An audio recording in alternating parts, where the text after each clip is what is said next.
नमस्कार। BA part first Indian music paper second में हम आज सबसे पहले बात करेंगे संगीत के बारे में। संगीत का उद्भव किस प्रकार से हुआ, इसका विकास किस प्रकार से हुआ, इसकी उत्पत्ति के बारे में, इसमें कौन कौन सी गायन शैलियाँ अलग अलग आती हैं, इसका शास्त्र व क्रियात्मक पक्ष और संगीत का क्या महत्व है, इस बारे में हम बात करेंगे। सरल भाषा में अगर हम मानते हैं तो गाना संगीत कहलाता है, परंतु जो हमारा संगीत है वह सिर्फ गाने से नहीं होता। संगीत में गायन, वादन तथा नृत्य तीनों शब्दों को मिलाकर ही संगीत बना है।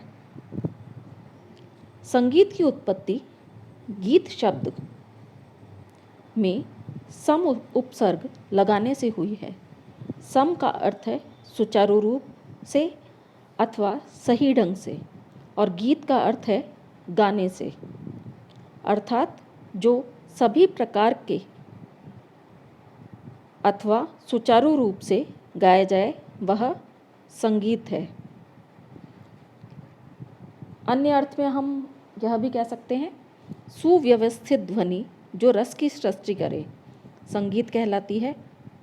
गायन, वादन व नृत्य तीनों के समावेश को संगीत कहते हैं। गायन मानव के लिए प्राय उतना ही स्वाभाविक है जितना कि भाषण। कब से मनुष्य ने गायन प्रारंभ किया यह बतलाना उतना ही कठिन है कि कब से उसने बोलना प्रारंभ किया। अर्थात यह है कि हमारे जो वैदिक युग है, हमारे 3 आदि देवता माने गए ब्रह्मा, विष्णु और महेश, इनमें आ, उ और म आकार के द्वारा लिया गया और इनके द्वारा ही संगीत की उत्पत्ति का बताया गया।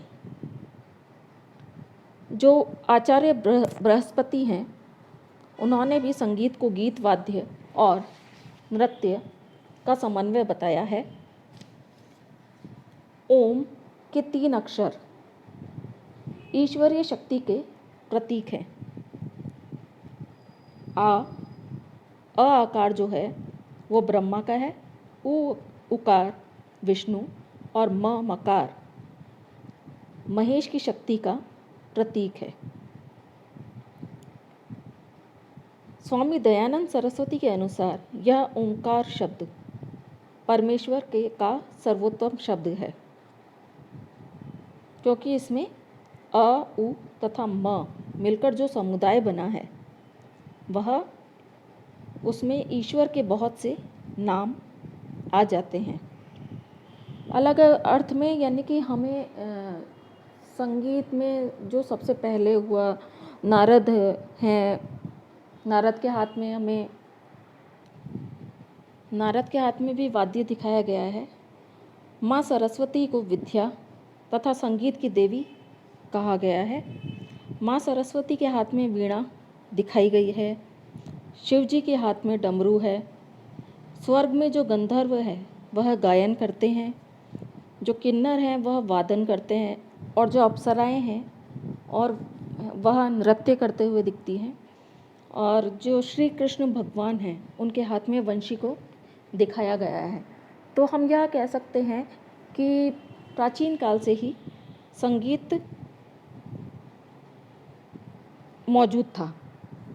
एक अन्य अर्थ में हम बात करें तो संगीत की नींव भगवान के समय से ही थी। भगवानों के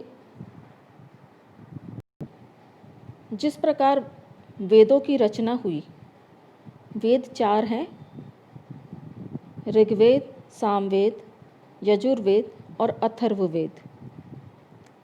इन चारों की रचना हुई और उसके बाद इसमें अलग अलग प्रकार के कहीं किसी में नृत्य का वर्णन है, किसी में गायन का वर्णन है तथा किसी में नृत्य का वर्णन है। इस प्रकार से हम कह सकते हैं कि प्राचीन काल में संगीत था। फिर बाद में अलग अलग रचनाकार आए, जिनमें सबसे पहले पंडित शारंगदेव कृत संगीत रत्नाकर नामक जो ग्रंथ है, उसमें कहा गया, संगीत की जो परिभाषा मूल रूप से दी गई वह थी गीतम वाद्यम तथा नृत्यम त्रयम संगीत मुच्यते, अर्थात गायन, वाद्य वादन एवं नृत्य तीनों कलाओं का समावेश ही संगीत शब्द में माना गया है। यह तीनों कलाएं स्वतंत्र होते हुए भी एक दूसरे की पूरक है। जो गायन है वह वादन के बगैर अधूरा है, क्योंकि हम किस स्वर से गाएं उसके लिए हमें वाद्य की ज़रूरत पड़ती है। सिर्फ वादन होता है तो वह गायन के बगैर अधूरा है। और जो नृत्य है, नृत्य में वादन और गायन दोनों हों तो ही इसका प्रभाव पड़ता है। नृत्य को थोड़ा अधिक महत्व दिया गया क्योंकि उसमें भाव भंगिमाओं के द्वारा प्रदर्शन किया जाता है, तो उसमें एक अलग आनंद आता है।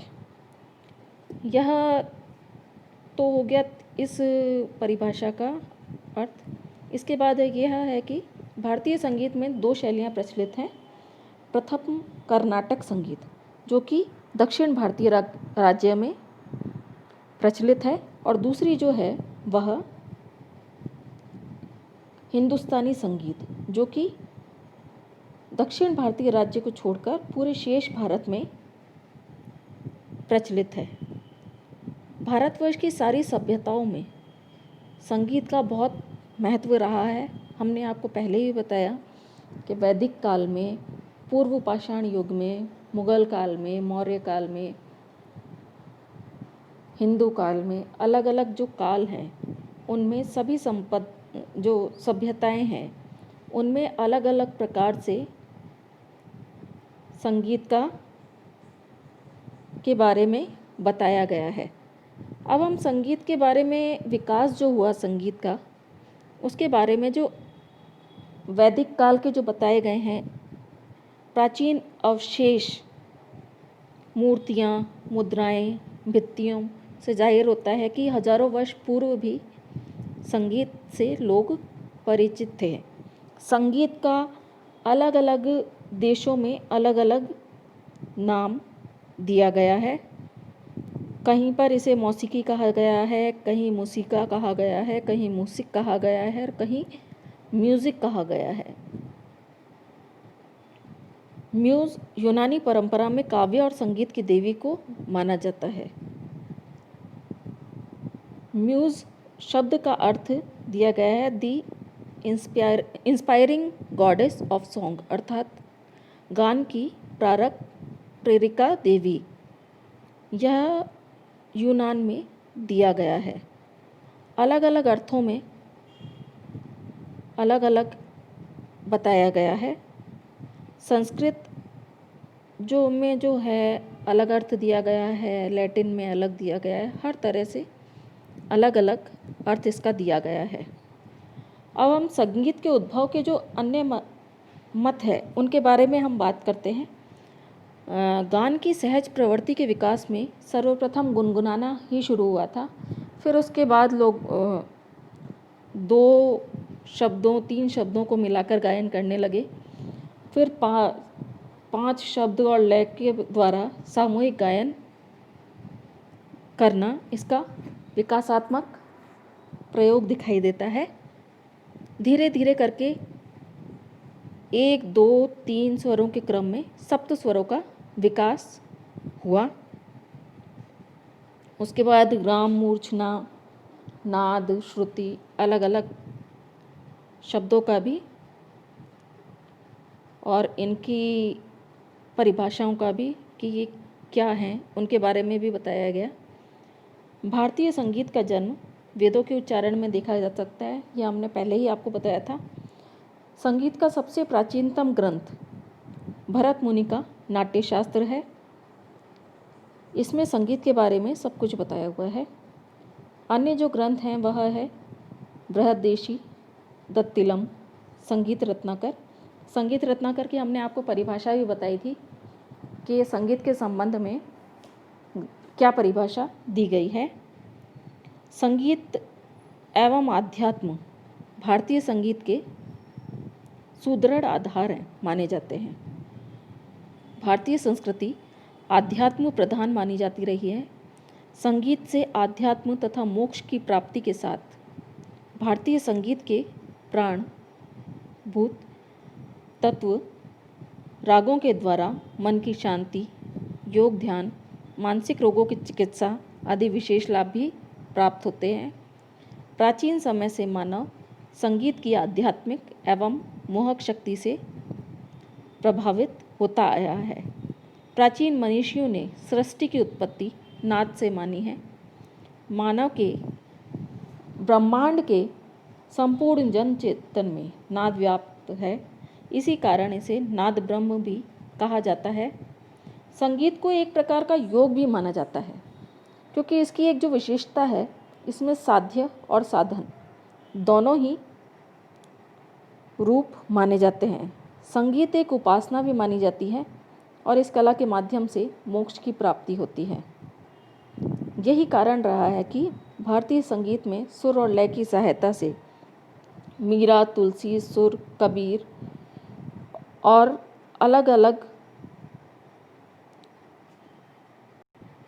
भक्त हुए और इन भक्तों को भक्त शिरोमणि की उपाधि प्राप्त हुई और अंत में ये ब्रह्मा में लीन हो गए। इसलिए संगीत को ईश्वर प्राप्ति का सुगम मार्ग भी बताया गया है। संगीत में मन को एकाग्र करने की एक प्रभावशाली शक्ति है तथा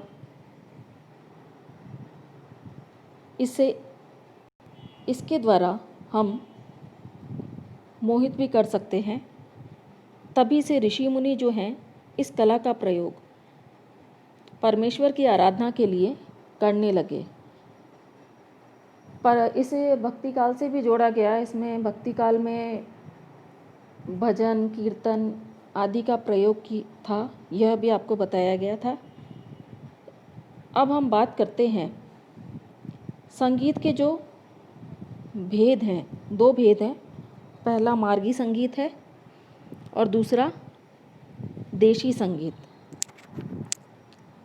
भाव, स्वभाव अथवा लोक रुचि और लोक व्यवहार के आधार पर प्राचीन समय से ही दो अलग धाराओं में संगीत प्रवाहित होता रहा है, मार्गी और देशी।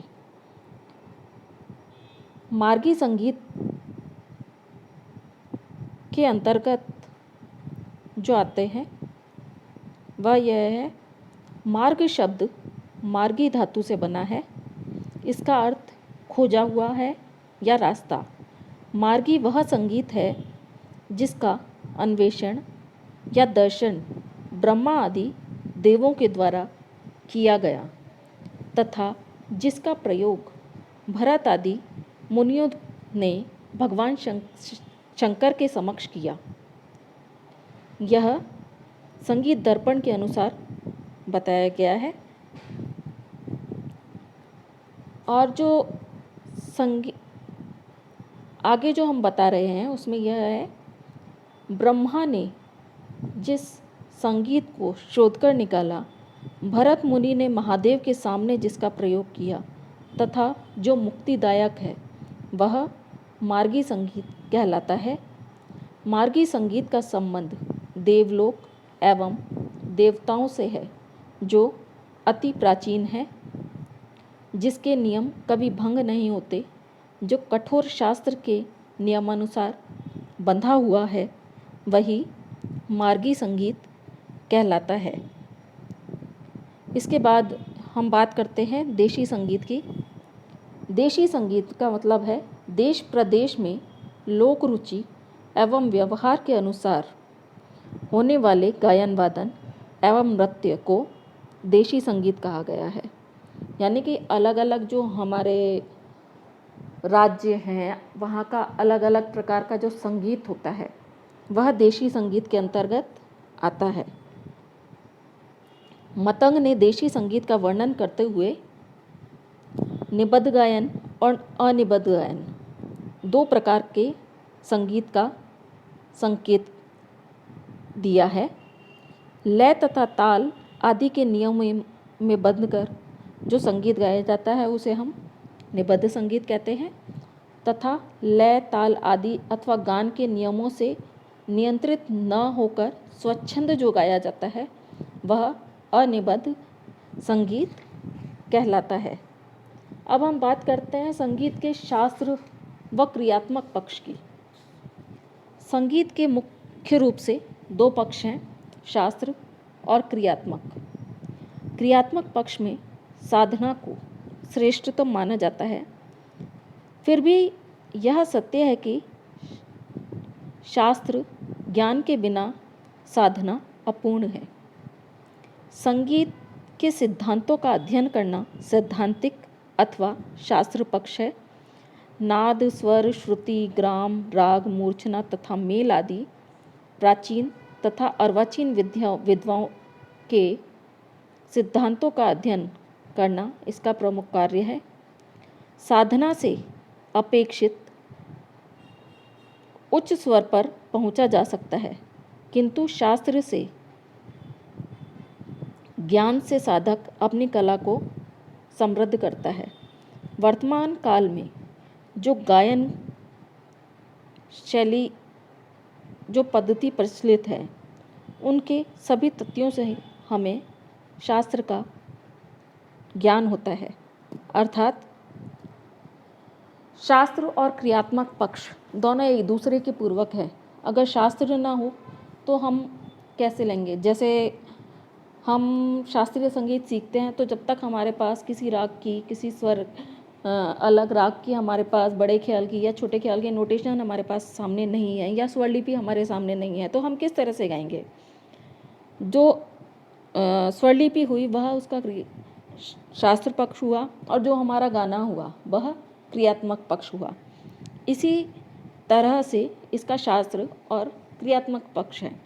अंत में हम संगीत के महत्व के बारे में बात करेंगे।